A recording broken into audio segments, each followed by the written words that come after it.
Quando a polícia invadiu a mansão de um narcotraficante mexicano, encontrou um vaso sanitário de ouro maciço pesando 120 quilos, avaliado em $3, 5 milhões. A casa também ostentava uma piscina aquecida exclusiva para crocodilos, um zoológico particular com leões brancos e tigres de Bengala, e uma garagem repleta de 40 carros de luxo. Os chefões gastam de maneiras que fazem bilionários comuns parecerem mendigos. Pistolas de ouro cravejadas de diamantes, iates de 90 metros de comprimento e helicópteros com interior de couro. Um deles encomendou uma estátua de ouro de 250 quilos de si mesmo para ficar no centro de seu palácio como um lembrete de quem manda. O chefe preso do maior cartel do México vivia em uma cela de 2 andares, com jacuzzi, home theater e um chefe particular que cozinhava de acordo com suas preferências. Ele tinha sofás de couro, uma esteira ergométrica, 4 televisores de tela plana e comida de restaurantes sofisticados, entregue 3 vezes ao dia pelos guardas, seguindo um cronograma.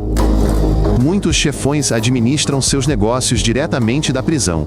Eles têm celulares, acesso à internet e prostitutas que os guardas permitem entrar mediante pagamento, sem problemas ou perguntas. Em uma das celas, eles deram uma festa para 100 convidados com música ao vivo e bebidas alcoólicas, e os guardas não só não a impediram, como ainda ajudaram a organizá-la por uma quantia considerável. Os maiores sindicatos mantêm exércitos privados de 10 mil combatentes armados com fuzis automáticos calibre 7,62, lançadores de granadas e mísseis antitanque. Os combatentes passam por treinamento militar em campos secretos, onde aprendem a matar, torturar inimigos e armar emboscadas, sob a instrução de ex-soldados das forças especiais. Crianças são recrutadas com apenas 12 anos, recebem $300 por mês, são armadas e enviadas para matar concorrentes, pois crianças são destemidas e obedecem prontamente às ordens. Um garoto de 14 anos confessou calmamente, durante um interrogatório, que havia matado 37 pessoas em 2 anos de trabalho, e isso não o assustava nem um pouco, pois a morte o cercava todos os dias. Eles filmam torturas e execuções, e depois publicam os vídeos online para que rivais e a polícia possam ver o que acontece com aqueles que se opõem a eles. Os vídeos mostram pessoas sendo queimadas vivas, decapitadas com motosserras e dissolvidas em ácido, tudo feito lentamente, para garantir que as vítimas sofram o máximo possível. Nos últimos 15 anos, 110 mil pessoas desapareceram sem deixar rastro no México, a maioria sequestrada, torturada e assassinada por cartéis de drogas. Os corpos são enterrados em valas comuns no deserto, dissolvidos em barris de ácido sulfúrico ou jogados no oceano, sem deixar evidências para a polícia ou para suas famílias. As maiores organizações mexicanas geram uma receita anual de $30 bilhões, mais do que os orçamentos anuais combinados da Bolívia, Paraguai e Uruguai. O líder de um desses grupos entrou para a lista da Forbes com um patrimônio líquido de $1 bilhão e ganhou mais dinheiro do que os donos das maiores empresas de tecnologia do mundo. Eles traficam cocaína, heroína, metanfetamina e maconha, e apenas 1 quilo de cocaína após a venda rende $30 mil em dinheiro vivo. Esse dinheiro é investido em negócios legítimos. Hotéis, restaurantes, lava-rápidos e construtoras são comprados para lavar o dinheiro e dar a impressão de serem negócios comuns. Gangues colombianas estão construindo submarinos de verdade com 30 metros de comprimento, que transportam 8 toneladas de cocaína por viagem, sem serem detectados por radares militares. Um submarino desse tipo custa $2 milhões, mas uma única entrega bem-sucedida recupera o custo 10 vezes, então dezenas deles são construídos em estaleiros secretos no meio da selva.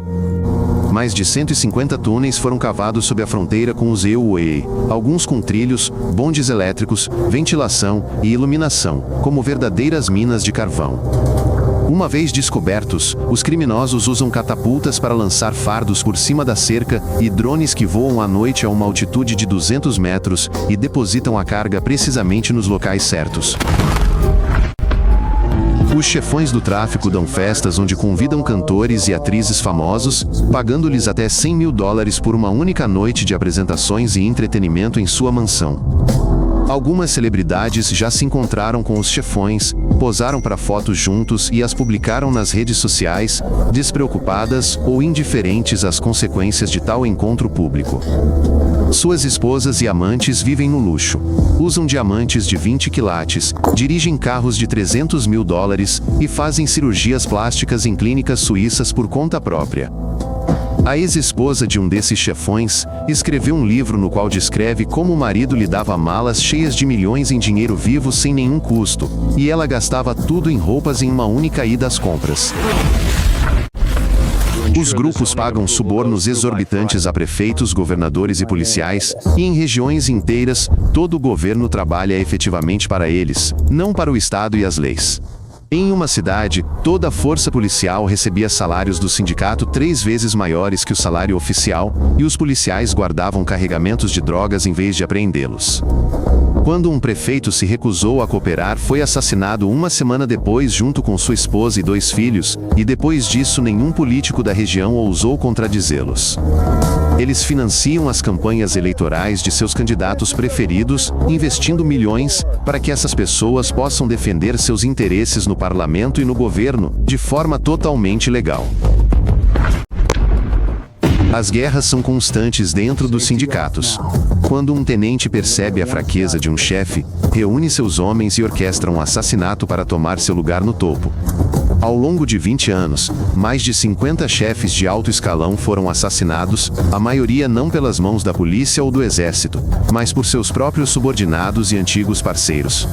Os traidores são executados com particular brutalidade, torturados por semanas, forçados a assistir ao assassinato de suas famílias, depois esquartejados, e seus restos mortais espalhados pela cidade como um aviso para os demais. Um antigo chefe entregou seus parceiros à polícia em troca de uma redução de 10 anos em sua pena, e um mês depois, seu irmão, sua mãe e 2 irmãs foram encontrados mortos com um bilhete escondido em seus peitos. Membros de organizações criminosas mexicanas rezam para Jesus Malverde, um bandido do século XIX não reconhecido pela igreja oficial, mas considerado um santo padroeiro pelos narcotraficantes. Eles constroem capelas em sua homenagem, levando dinheiro, correntes de ouro e até fuzis Kalashnikov como oferendas, pedindo proteção contra a polícia e sucesso em empreitadas perigosas. Também veneram Santa Muerte, uma figura esquelética representada como a morte, e antes de cada grande operação, rezam para ela pela vitória sobre rivais e inimigos. Em algumas igrejas, padres recebem doações vultosas de criminosos e fecham os olhos para a origem do dinheiro, efetivamente abençoando-os e fornecendo justificativa moral para seus pecados. Em diversas cidades mexicanas, gangues assassinaram ou expulsaram todos os moradores, transformando as cidades em cidades fantasmas, desprovidas de uma única pessoa, restando apenas casas vazias.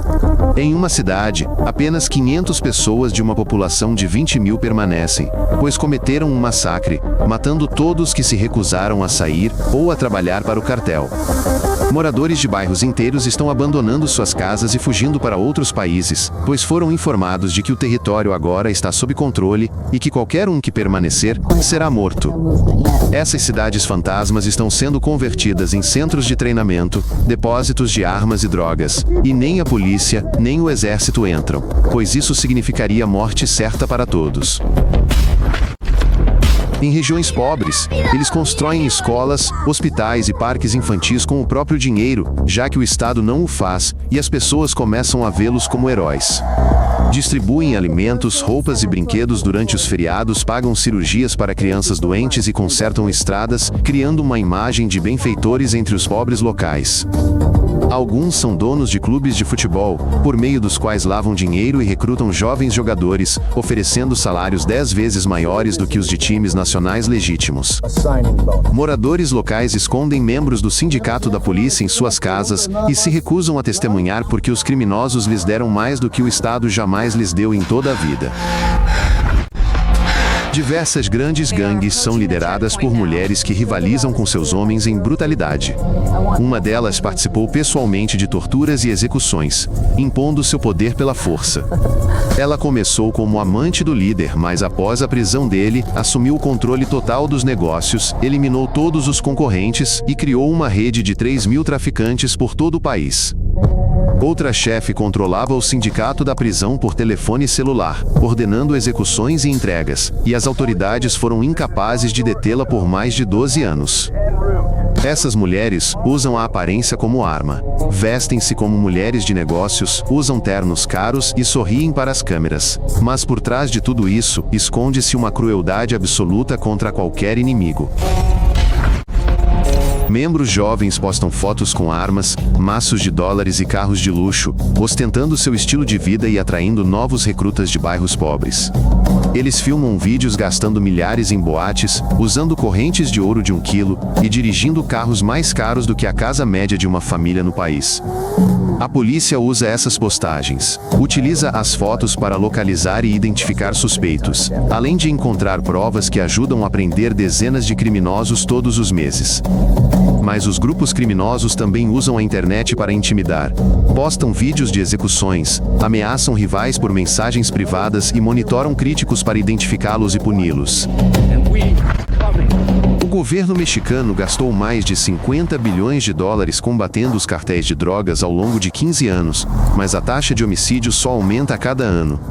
O exército matou e prendeu dezenas de chefes, mas para cada um morto, 2 novos surgem, iniciando uma guerra territorial, e a violência se intensifica.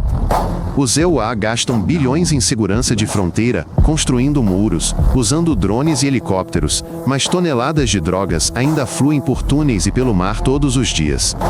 As perdas econômicas são estimadas em centenas de bilhões anualmente.